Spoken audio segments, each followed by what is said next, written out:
All right, welcome. If you're an actuarial student, you already know that risk-based regulation has completely changed the game. So today, we're going to break down exactly how it hammers our approach to profit testing and product pricing. Let's just get right into it, past the basics, and really master the mechanics.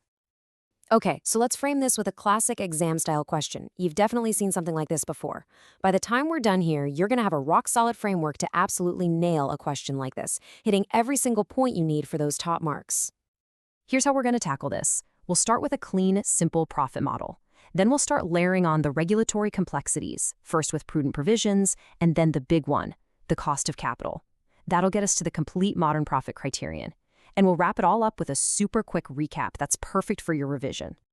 Okay, so first things first, we need a baseline. Let's imagine a really simple world, a profit test without any of the heavy regulatory capital rules we deal with today. This is our ground zero, our foundation. And here it is. Super simple, right? This is your basic profit signature. You've got your premium coming in, then claims and expenses going out, and hopefully some investment income to help things along. This is the core engine before we start adding in all the regulatory stuff. All right. Now let's add our first layer of complexity. This is where regulation starts to bite, specifically with the provisions we have to hold. This is the first major tweak we need to make to that simple model. This line right here from the source text, this is everything. In the old days, you kind of just ignored the actual economic cost of setting up these provisions. But modern regulation, nope. It forces us to model it and cost it right up front. It's not some hidden margin anymore. It's a real cash flow hit that we have to explicitly account for. So what's the deal here? Well, you have your best estimate, which is, your most realistic guess. But then the regulators step in and say, that's nice, but we need you to be more cautious. That's the prudent basis. It means adding this thing called a prudential margin. Now, the key thing to get is that this isn't a cost that disappears forever. It's just locked up for a while, and that creates a really important timing difference in our cash flows. And this is what it looks like in practice. Right at time zero, boo. You've got a negative cash flow. That's the cost of setting up those prudent provisions, the margin being put aside. Then you run the contract, and way at the end, that money is released, giving you a nice positive cash flow. Okay, first, pop quiz. An exam question like this pops up. What are you going to say? Well, a top-tier answer is all about that timing difference. You talk about the initial negative hit to establish the margin and then the corresponding positive cash flow when it's released at the end. That's the key dynamic you need to explain. Okay, buckle up, because now we're adding the second layer. And honestly, this is the big one. The cost of holding explicit solvency capital.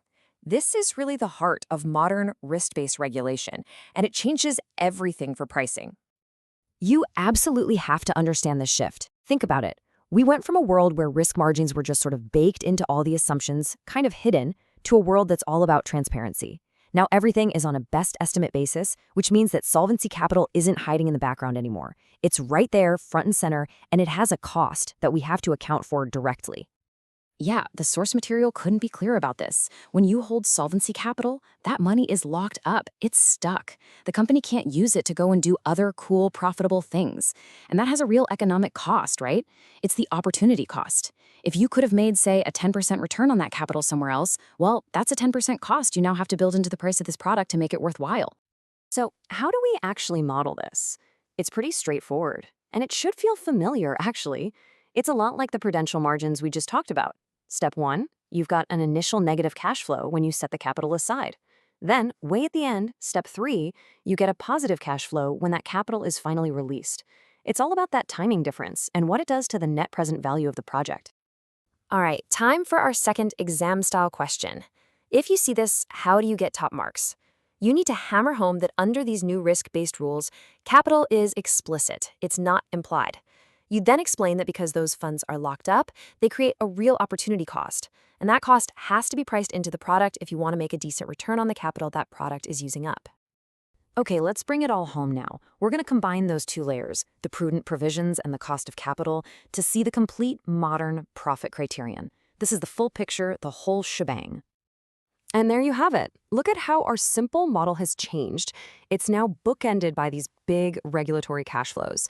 At the very beginning, time zero, you've got a double whammy, a negative hit for the provisions and another one for the solvency capital. Then, at the very end, you get two positive flows back, the release of the margins and the release of the capital. And look, this isn't just some abstract modeling exercise, right? This has massive, real-world business implications. Your prices have to go up to cover this new cost of capital.